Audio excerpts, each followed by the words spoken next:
Deoarece pepenii verzi au nevoie de o perioadă lungă de vreme caldă pentru a crește bine, ei tind să fie mai populari în climatele mai calde, cu sezoane lungi de creștere.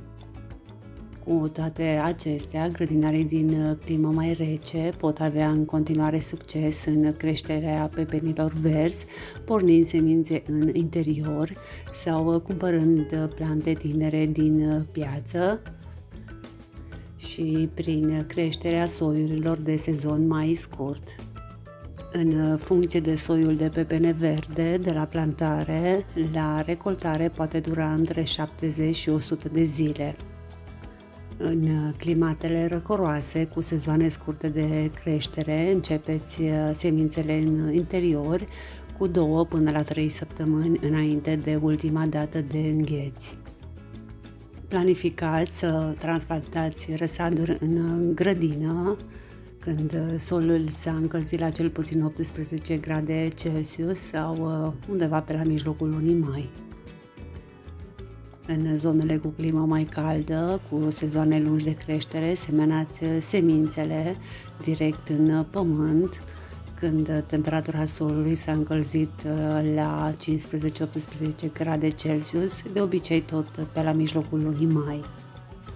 Fertilizați solul cu gunoi de graj uscat sau cu compost înainte de plantare. Pepenii verzi sunt hrănitori grei, ceea ce înseamnă că au nevoie de un sol fertil și cu un nivel ridicat de nutrienți.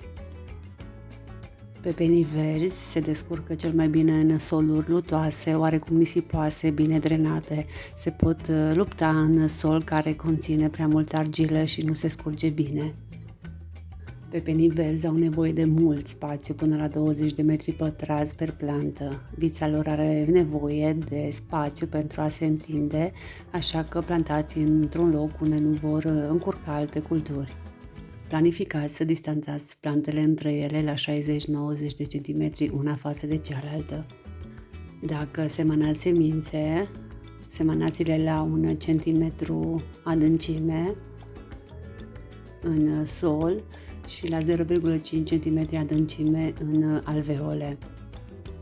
Dacă semănați direct în aer liber, semănați mai multe semințe, în cele din urmă răriți până la 2-3 plante pe cuib.